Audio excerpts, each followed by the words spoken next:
everyone, my name is Ankita Hondial and I'm onco nutritionist at genonco.io।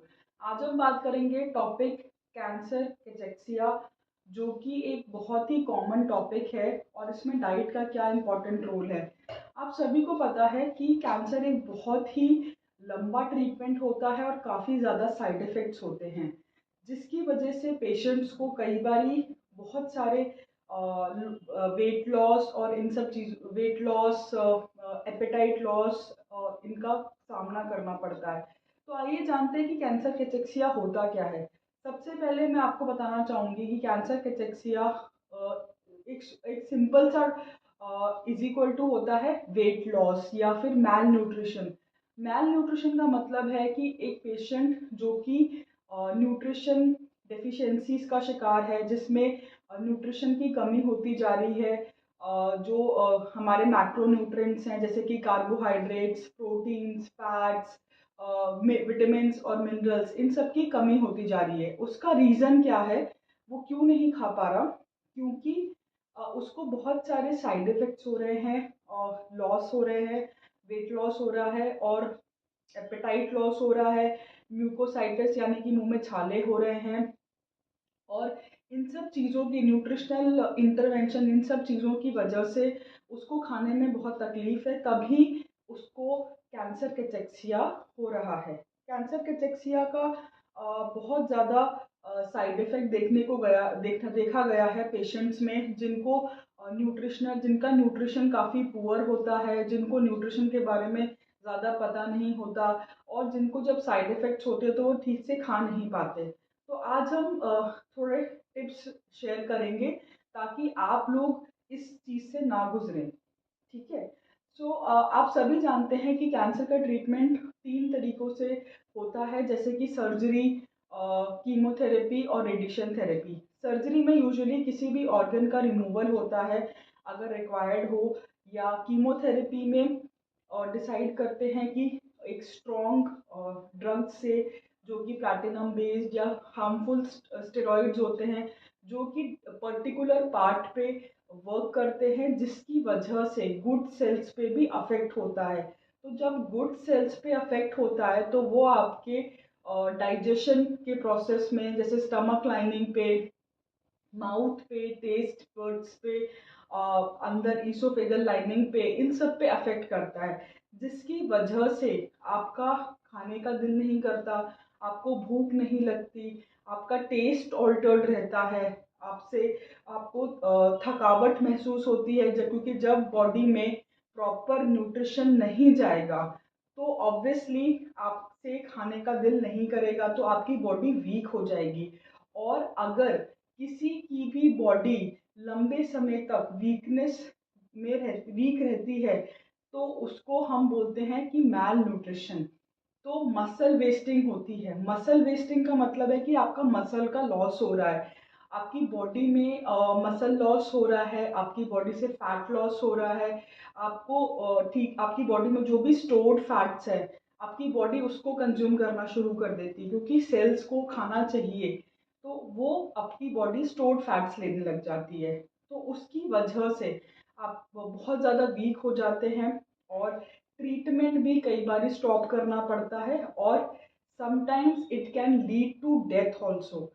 सो अगर आपने अपने nutrition का ध्यान नहीं रखा तो ये कैंसर कैचेक्सिया का जो प्रॉब्लम है वो काफ़ी सीरियस भी हो सकता है। जनरली ये देखा गया है कि काफ़ी सारे पेशेंट्स डॉक्टर्स की एडवाइस पे अपनी मेडिसिन स्टार्ट करते हैं, बट कई बार न्यूट्रिशन को भूल जाते हैं। तो मैं आप लोग को ये सजेस्ट करना चाहूँगी कि न्यूट्रिशन भी उतना ही इम्पॉर्टेंट है जितना मेडिसिन, जितना कि एलोपैथिक ट्रीटमेंट। सो आज हम बात करेंगे कि अगर ऐसी कोई भी प्रॉब्लम होती है तो न्यूट्रिशन में आपको किन किन चीज़ों का ध्यान रखना चाहिए। फर्स्ट ऑफ ऑल, कैलोरीज, जो कि आपकी बॉडी में फ्यूल का काम करती हैं। जैसे कि गाड़ी में अगर हम पेट्रोल या डीजल नहीं भरते और गाड़ी नहीं चल सकती, सिमिलरली अगर एक पर्सन के बॉडी में हम कैलोरीज नहीं दें, प्रोटीन्स नहीं दें, तो वो फंक्शन प्रॉपरली नहीं कर सकती। इसीलिए हम बात करेंगे सबसे पहले कैलोरीज और प्रोटीन्स, जो कि दोनों ही बहुत इम्पॉर्टेंट पार्ट प्ले करते हैं। कैलोरीज हमको मिलती हैं कार्बोहाइड्रेट से। कार्बोहाइड्रेट्स जो कि पाए जाते हैं मिलेट्स में, रागी, ज्वार, बाजरा, इन सब चीज़ों से आपको कार्बोहाइड्रेट्स मिलते हैं। तो अपनी डाइट में रोटी, दलिया, उपमा, पोहा, इन सी चीज़ों का सेवन करना बहुत ज़रूरी है। प्रोटीन्स मिलते हैं हमको दाल से, स्प्राउट से, दही से, दूध से, तो अंडे से। इन सब चीज़ों को अपने डाइट में रेगुलर बेसिस पे लेना बहुत ज़रूरी है। हेल्दी फैट्स आपको मिलते हैं पनीर से, या फिर जो दिखाई नहीं देते आलमंड से, और आपको मिलते हैं घी से, तेल से। तो ये सब चीज़ें आपको अपनी डाइट में लेना बहुत ज़रूरी है, तभी आपका एक मैकेनिज्म प्रॉपरली वर्क करेगा। तो ये तो 3 चीज़ें मैंने आपको इम्पोर्टेंट बताई, ताकि आप ये अपनी डाइट में इंक्लूड करें। जब आपका मेटाबॉलिज्म बहुत फास्ट होता है ड्यूरिंग द ट्रीटमेंट ऑल्सो, तो ध्यान रखिए कि आप अपने खाने का ध्यान बहुत अच्छे से रख रहे हैं। हाँ, मैं जानती हूँ कि साइड इफ़ेक्ट्स बहुत ज़्यादा हो जाते हैं, खाया नहीं जाता, नौजिया होता है, वॉमिटिंग होता है, जिसकी वजह से फटीग, वीकनेस, ये सारी चीज़ें होती हैं। बट फिर भी आप धीरे धीरे करके अगर कोशिश करके खाएंगे तो आपका खाने का दिल करेगा। और इन सब चीज़ों को ध्यान रखना है कि अपनी डाइट में इनकॉर्पोरेट करना बहुत ज़रूरी है, ताकि आप अपने को किसी भी और सिम्टम की तरफ ना लेके जाएं। उसके बाद पानी का पीना बहुत इम्पॉर्टेंट है, क्योंकि अगर आप पानी नहीं पीते तो आपकी बॉडी में टॉक्सिन्स इकट्ठे हो जाते हैं। तो ज़रूर ध्यान रखें कि आप फ्लूइड्स का प्रॉपर इंटेक रखें, जैसे कि सूप्स हो गए, स्मूदीज़ हो गए, कोकोनट वाटर हो गया, सत्तू एक बहुत अच्छी ड्रिंक है जो आप अपनी डाइट में ले सकते हैं, जिससे कि आपकी बॉडी में फ्लूइड्स का बैलेंस बना रहना बहुत ज़रूरी है। तो आप कोशिश करें कि दिन भर में 2.5 से 3 या 3.5 लीटर तक पानी ज़रूर लें।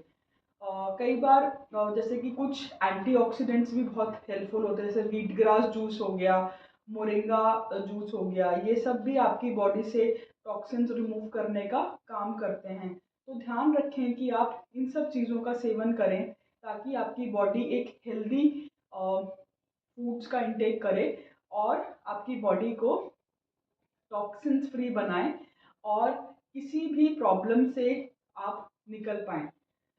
फ्रूट्स एंड वेजिटेबल्स भी बहुत इम्पॉर्टेंट एस्पेक्ट होता है, जैसे कि जो भी सीज़न के फ्रूट्स हैं, जैसे एप्पल हो गया, पपाया हो गया, बेरीज हो गए, प्लम्स हो गए, पीचेस हो गए, ये सब चीज़ें अपनी डाइट में ज़रूर लें, ताकि आपकी डाइट एक healthy vitamins and minerals rich रहे।